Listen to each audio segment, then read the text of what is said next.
మూడవది ఆత్మగుణమైనటువంటిది ఇంట్యూషన్, లేక చూడగానే చక్కగా గ్రహించగలిగిన శక్తి, లేక అది తెలుగులో రాయబడినట్లయితే రంజకం వలె అంటుకొనుట అని రాయబడింది.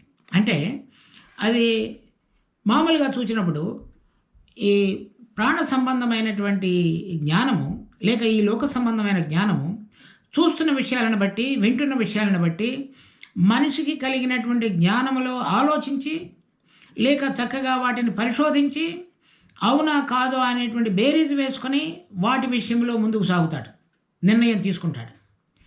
ఇక్కడ వచ్చినప్పుడు మనకు దేవుని సంబంధిత జ్ఞానం కలిగి ఉన్నట్లయితే ఆ జ్ఞానం యొక్క వెలుగులో ఇది దేవునిది అని మనలో ఉన్నటువంటి ఆత్మ మనకు తెలియజెబుతుంటాడు.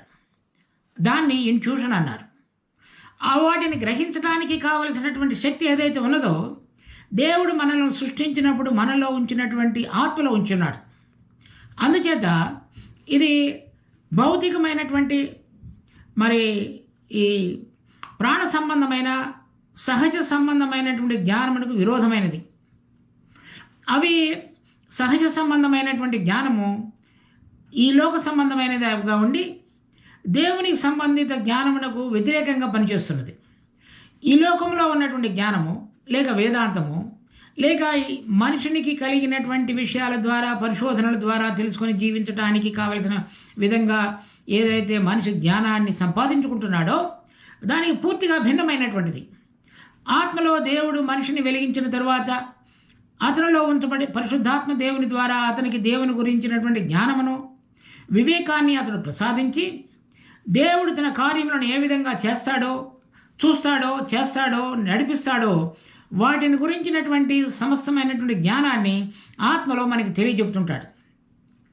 అవి లోకములో ఉన్న వాటితో పోల్చి చూసినప్పుడు అవి అటువంటి దేవునికి సంబంధిత జ్ఞానంలో విశ్వాసం చొప్పున నడిచేటువంటి వారు లోకస్తులకు వెర్రివారి వలె కనబడతారు. కానీ ఆ ఇంట్యూషన్, లేక దేవుని సంబంధిత జ్ఞానం యొక్క వెలుగులో నడుచుకునడానికి కావలసినటువంటి శక్తి ఏదైతే ఉన్నదో అది ఆత్మకు సంబంధించినదిగాను, పరిశుద్ధాత్మ దేవుడు మనకు తెలియపరిచిన దానిలో దేవుని గురించినటువంటి జ్ఞానం చొప్పున, ఆయన యొక్క మహిమ ప్రభావం చొప్పున మనం నడుచుకున్నట్టుకు పనికి రాగలిగినటువంటి శక్తిగాను ఉన్నది. దానిని మనం తేడాన్ని గమనించాలి.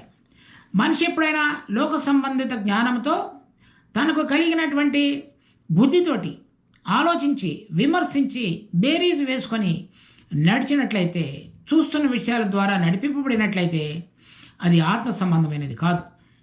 అందుచేత పౌలు చెబుతున్నాడు, మేము వెలిచూపు వలన కాక విశ్వాసము ద్వారా నడుచుకొనుచున్నాము. విశ్వాసం అనేటువంటిది దేవుని సంబంధిత జ్ఞానము, ఆత్మ ద్వారా ప్రేరేపణ ద్వారా జరిగించేటువంటి విషయం. ఎందుకంటే అది వినుట ద్వారా జరిగినటువంటిది విశ్వాసము. అదృశ్యమైన వాటిని చూడటకు శక్తి కలిగినటువంటిది విశ్వాసము. ఈ ఇంట్యూషన్, లేక దేవుని సంబంధిత జ్ఞానంలో ఉంచబడినటువంటి ఆ రెండు ఇంద్రియాలు ఈ జ్ఞానం చొప్పున మనలో పనిచేస్తూ మనల్ని నడిపించేవిగా ఉంటాయి.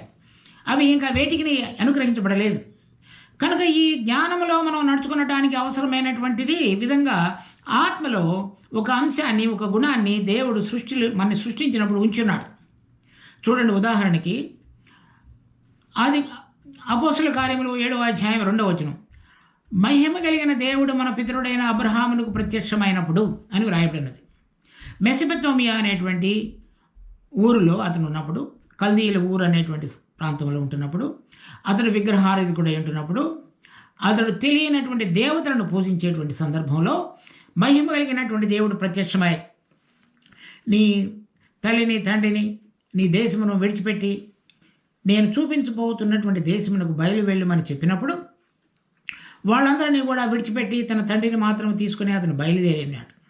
తర్వాత అనేక జీవితంలో జరిగినటువంటి మలుపులు అన్నిటిలో కూడా ఏదైతే మహిమ కలిగినటువంటి దేవుడు ప్రత్యక్షమై దేవుడిని గురించినటువంటి జ్ఞానము, ఆయన యొక్క యోజన, ఆయన యొక్క సంకల్పముల విషయంలో తెలుసుకునడానికి కావలసిన జ్ఞానమును, ఆ జ్ఞానంలో నిలిచి ఉండటానికి కావలసినటువంటి విశ్వాసమును, ఆ మహిమలో అన్నిటినీ కూడా అబ్రహామునకు దేవుడు అనుగ్రహించున్నాడు. అబ్రహాము తనకు పిల్లలు లేకపోవడం చేత కానీ, లేక అన్యుల దేశంలో పరవాసిగా ఉండి ఒంటరిగా జీవిస్తున్నప్పుడు కానీ అతని నడిపించినటువంటి ప్రతిదీ కూడా ఏదంటే ఆ రోజున అతనికి ఏదైతే మొట్టమొదటిసారి ఆ మహిమ కలిగిన దేవుడు ప్రత్యక్షమై దేవుడిని గురించినటువంటి ఆ ప్రత్యక్షతలో ఉన్నటువంటి బలాన్ని, జ్ఞానాన్ని అబ్రహాం యొక్క హృదయంలో కుమ్మరించున్నాడో ఆ జ్ఞానం చొప్పున అతడు నడుచుకుని ఉన్నాడు. నేను ఒంటరి వాడను కదా అని కానీ, నాకు 100 సంవత్సరములు వచ్చినాయి కదా, నాకు ఇంకా పిల్లలు కనలేను కదా అని కానీ, ఒకవేళ నా కుమారుడైన అబ్రహామును బలిగా అర్పించినట్లయితే నీ సంతానం వలన భూలోకంలోని దేశములన్నీ ఆశీర్వదించబడునని చెప్పబడిన వాగ్దానం కానీ ఎలా నెరవేర్చబడుతుందని కానీ అతడు సందేహపడలేదు. ఎందుకంటే అతడు నడిపించబడినటువంటి విధానము మనిషి యొక్క జ్ఞాన సంబంధితమైనది కాదు, అది దేవుని సంబంధిత జ్ఞానం కనుక అది రంజకం వలె అంటుకొని అతనిని చక్కగా నడిపించి దేవుడు కోరినటువంటి మార్గంలో ఆయన ఉద్దేశాలు నెరవేర్చడానికి పనికి రాగలిగిన విధంగా అతని హృదయంలో కుమ్మరించబడినటువంటి మహిమ ప్రకాశం. తర్వాత పౌలు విషయంలో చూసినట్లయితే 2 కొరింథీ 4వ అధ్యాయంలో 5-6 వచనాలు. అంధకారంలో నుండి వెలుగు ప్రకాశించును గాక అని పలికిన దేవుడే తన మహిమను గూర్చిన జ్ఞానము యేసుక్రీస్తునందు వెల్లడిపరచుటకు మా హృదయములలో ప్రకాశించను. ఇక్కడ కూడా దేవుని గురించినటువంటి మహిమ జ్ఞాన ప్రకాశాన్ని మా హృదయాలలో యేసుక్రీస్తునందు ద్వారా వెల్లడిపరచుటకు ప్రకాశించును అని చెప్తున్నాడు. తర్వాత అది అపోస్తుల కార్యం 9వ అధ్యాయంలో దేవుడు అతనిని దర్శించడం అనేది చూస్తాం. అతని కన్నులు గుడ్డివైపోయాయి, 3 దినములు లేవలేకపోయినాడు. అతడు ఆకాశంలో నుంచి వెలుగు ప్రకాశించడం చూచున్నాడు. అప్పుడు ప్రకాశించబడినటువంటి అతని హృదయంలో ప్రకాశించబడినటువంటి దేవుని గురించిన మహిమ జ్ఞాన ప్రకాశము తర్వాత అతను బ్రతికినన్ని సంవత్సరాలన్నీ కూడా అతడు జీవించడానికి, పరిచర్య జరిగించడానికి, దేవుని మహిమపరచడానికి కుమ్మరించబడినటువంటి వెలుగు యొక్క ప్రకాశం అదై ఉన్నది. అందుచేత ఆ పాత వాటన్నిటిని కూడా విడిచిపెట్టగలిగాడు. కొత్త వాటిని, అది అదృశ్యమైన వాటిని చూస్తూ దేవుని యొక్క మహిమ జ్ఞాన ప్రకాశం యొక్క ప్రభావం చేత చక్కగా నడిపించబడ్డాడు. అది మన అందరిలో కూడా ఎవరెవరైతే యథార్థమైన రీతిలో దేవుని యొక్క ఆత్మ చేత వారి వారి ఆత్మలలో వెలిగించబడి కన్నులు తెరవబడి పరలోక సంబంధమైన దేవుని యొక్క రాజ్యాన్ని, అధికారాన్ని, ప్రభావాన్ని, మహిమను చూడగలిగారో అటువంటి వారందరూ కూడా ఆ విధంగా నడిపించబడగలిగేటువంటి విధంగా దేవుడు మన ఆత్మతో మాట్లాడుతూ ఆయన గురించినటువంటి జ్ఞాన ప్రకాశాన్ని అంతకంతకు అధికం చేస్తూ నడిపించేవాడుగా ఉన్నాడు. ఇది పాత నిబంధనలో కూడా మరి ఆదాము హవ్వలకు కూడా ఇవ్వబడింది. చూడండి, ఆదికాండం 2వ అధ్యాయం 19వ వచనం. దేవుడైన యెహోవా ప్రతి భూజంతువును ప్రతి ఆకాశ పక్షిని నేల నుండి నిర్మించి ఆదాము వాటికి ఏ పేరు పెట్టునో చూచుటకు అతని యొద్దకు వాటిని రప్పించెను. జీవము గల ప్రతిదానికి ఆదాము ఏ పేరు పెట్టినో ఆ పేరు దానికి కలిగెను. ఇక్కడ చూడండి, మొట్టమొదటిలో దేవుడైన యెహోవా ఆదామును సృష్టించిన తరువాత సృష్టించబడినటువంటి ప్రతి జంతువుకి ఆదాము యొద్దకు తీసుకుని రాబడినప్పుడు ఆదాము తనకు కలిగినటువంటి జ్ఞానము ఏదైతే దేవుడి నుంచి పొంది ఉన్నాడో దాని చొప్పున వాటికి పేర్లు పెట్టి ఉన్నాడు. అనగా దేవుడు మనలను సృష్టించినప్పుడు ఆదాములో ఉంచబడినటువంటి ఆత్మ సంబంధమైనటువంటి అంశం ఏదైతే ఉన్నదో పాపం జరగక మునుపు ఆ దేవుని యొక్క జ్ఞానములో తన యొక్క పాలు ఏదైతే ఉన్నదో తన బాధ్యతను నిర్వర్తించడానికి అవసరమైన జ్ఞానాన్ని దేవుడు ఏదైతే తన యొక్క మరి పోలిక చొప్పున స్వరూపం చొప్పున దేవుడు మనుషుని సృష్టించున్నాడో దానిలో ఉంచబడినటువంటి ఆ జ్ఞానం చొప్పున మనుషుడు చక్కగా తన బాధ్యతను నిర్వర్తించగలిగాడు. తర్వాత చూడండి, 2వ అధ్యాయం 15వ వచనం. మరియు దేవుడైన యెహోవా నరుని తీసుకొని ఏదైనా తోటను సేద్యపరచుటకు దానిని కాచుటకు దానిలో ఉంచెను. మరియు దేవుడైన యెహోవా ఈ తోటలో ఉన్న ప్రతి వృక్ష ఫలములను నీవు నిరభ్యంతరముగా తినవచ్చును, మంచి చెడ్డల తెలివినిచ్చు వృక్ష ఫలములను తినకూడదు, నీవు వాటిని తినుదినవన నిశ్చయముగా సత్యదవని నరునికి ఆజ్ఞాపించను. ఇక్కడ దేవుడు మనుషునికి ఇవ్వబడినటువంటి జ్ఞానము ఆత్మలో తోటను కాయమని చెప్పాడు, తర్వాత సేద్యపరచమని చెప్పాడు, తర్వాత ఒకటి తినకూడదని చెప్పాడు. ఆ విధంగా అతనికి ఆజ్ఞాపించాడు.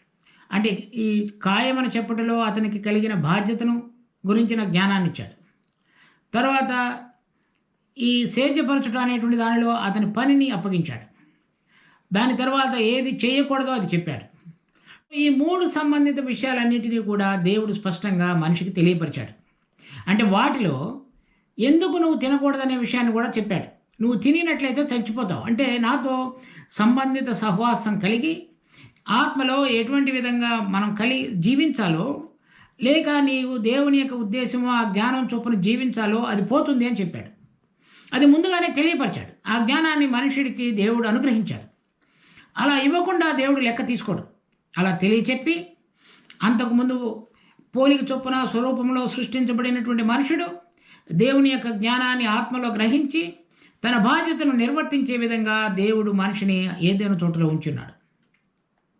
అది కోల్పోయిన తరువాత మన ప్రభు అయినటువంటి యేసుక్రీస్తు తిరిగి వచ్చి మనందరి కొరకై పాప పరిహార్థ బలిగా చనిపోయి తిరిగి లేచి తండ్రి కుటుంబార్శంలో ఆసీనుడయండి ఇప్పుడు మనందరి కొరకు విజ్ఞాపన చేసేవాడుగా ఉన్న తర్వాత పరిశుద్ధాత్మ దేవుడిని ఈ లోకంలోనికి పంపించి పాత నిబంధన కాలంలో అబ్రహాముని ఏ విధంగా దర్శించున్నాడు, నూతన నిబంధన కాలంలో పౌలుని ఏ విధంగా దర్శించున్నాడు, ఆ జ్ఞాన ప్రకాశం మనలో కుమ్మరించబడగలగడానికి యథార్థమైన రీతిలో మారు మనసు పొందిన ప్రతి ఒక్కరిలో కూడా ఆయన ఆ కార్యాన్ని జరిగించేవాడుగా ఉన్నాడు. తర్వాత పౌలు ఇదే విషయాన్ని ప్రార్థిస్తున్నాడు. చూడండి, ఎఫెసీయులకు రాసిన పత్రిక 1వ అధ్యాయం, తెలుగులో కలిసి ఉన్నది, 17-19 వచనాలు చదువుతాను చూడండి. మరియు మీ మనోనేత్రములు వెలిగింపబడినందున ఆయన మిమ్మల్ని పిలిచిన పిలుపు వలన ఆయన నిరీక్షణ ఎట్టిదో, పరిశుద్ధులలో ఆయన స్వాస్థ్యం యొక్క మహిమైశ్వర్యం ఎట్టిదో, ఆయన క్రీస్తునందు వినియోగపరిచిన బలాతిశయమును బట్టి విశ్వసించు మనయందు ఆయన చూపుచున్న తన శక్తి యొక్క అపరిమితమైన మహత్యం ఎట్టిదో మీరు తెలుసుకునవలనని మన ప్రభు అయిన యేసుక్రీస్తు యొక్క దేవుడైన మహిమా స్వరూపి యొక్క తండ్రి తన్ను తెలుసుకున్నట యందు మీకు జ్ఞానమును ప్రత్యక్షతయను గల మనసు అనుగ్రహించినట్లు, దేవుడిని తెలుసుకొనగలిగినట్లు, ఆ మహిమా స్వరూపి అయిన దేవుడిని మీరు తెలుసుకొనగలిగినట్లు జ్ఞానము ప్రత్యక్షత కలిగిన మనసు మీకు అనుగ్రహించబడినట్లుగా అని ప్రార్థిస్తున్నాడు. అది ఆత్మలో. కనుక ఆ జ్ఞానము అనే ప్రత్యక్షత కలిగినటువంటి ఆత్మ సంబంధమైనటువంటి మనసును కలిగి ఉండటం అనేటువంటిదే దేవుని గురించిన జ్ఞానము మనకి ఎప్పుడైతే ఉంటున్నదో ఆయన చిత్తాన్ని ఉద్దేశాన్ని చక్కగా గ్రహించగలిగి దానిలో మనం ప్రవేశించి ఆయన ఉద్దేశాలను గ్రహించగలిగినట్టు మాత్రమే కాకుండా దానిలో ప్రవేశించి దానిలో జీవించి ఆయన సంకల్పములన్నీ నెరవేర్చబడటానికి పనికి రాగలిగినటువంటి విధంగా మనం జీవించగలుగుతాం. ఆ విషయాలను మనం గమనించాలి. దేవుడు మొట్టమొదటి నుంచి కూడా మనము ఆయన గురించినటువంటి జ్ఞానం కలిగి ఆయన ఏర్పాటులో ఉంటూ ఆయన ద్వారా జీవించాలనేటువంటి ఉద్దేశం కలిగి అవి తెలుసుకొని దానిలో ఉండగలగడానికి అవసరమైనటువంటి మనిషి ఆత్మను మనలో అందరిలో కూడా సృష్టిలోనే ఉంచున్నాడు. కనుక ఈ ఆత్మలో ఉన్నటువంటి ఈ మనసాక్షి ఆయనతో మనం మాట్లాడటానికి కావలసినటువంటి కమ్యూనియన్ చేయటానికి అవసరమైనటువంటిది. మూడవది ఆయన గురించినటువంటి దైవ సంబంధమైన జ్ఞానాన్ని కలిగి తెలుసుకునడానికి ఆ 3 విషయాలను కూడా దేవుడు మనలో ఉంచి మనల్ని ఆశీర్వదించున్నాడు. కనుక ఈ లోకంలో ఈ శరీరంలో ప్రాణ సంబంధమైన జీవితాన్ని మనిషి ఎలా జీవిస్తున్నాడో ఆత్మలో వెలిగించబడిన మనందరం కూడా దేవుని జ్ఞానం కలిగి ఆయనతో సంబంధం కలిగి ఆ మనస్సాక్షి కల్మషం లేకుండా జీవించగలగటానికి అవసరమైన విధంగా జీవించగలగటానికి దేవుడు మనందరికీ తన కృపను చూపి ముందుకు సాగించునుగాక. ప్రార్థించుకుందాం. మా జీవం కలిగిన తండ్రి, మీ కృపలో ఇచ్చిన ఈ వాక్య భాగాన్ని బట్టి మీకు ఎంతో వందనాలు. దీన్ని మా కొరకే ఆశీర్వదించండి. మా ప్రభువా, మనుషుని యొక్క సృష్టిలో మీరు ఉంచబడినటువంటి ఉద్దేశాలు, తర్వాత మీరు మాతో మాట్లాడటానికి, మిమ్మల్ని గురించి తెలుసుకోవటానికి ప్రభువా, మరి మంచి మనస్సాక్షి కలిగి మీ ఎదుట జీవించగలగటానికి అవసరమైన రీతిలో మమ్మల్ని సృష్టించిన గొప్ప దైవానికి స్తుతి వందనాలు చెల్లిస్తున్నాం. మరి ఆ విధంగా జీవించగలందులకు మీ కృపను మా అందరి పక్షంగా కనపరచమని మా రక్షకుడు ప్రభు అయిన యేసు నామమున అడిగి వేడుకుంటున్నాం తండ్రి. ఆమేన్.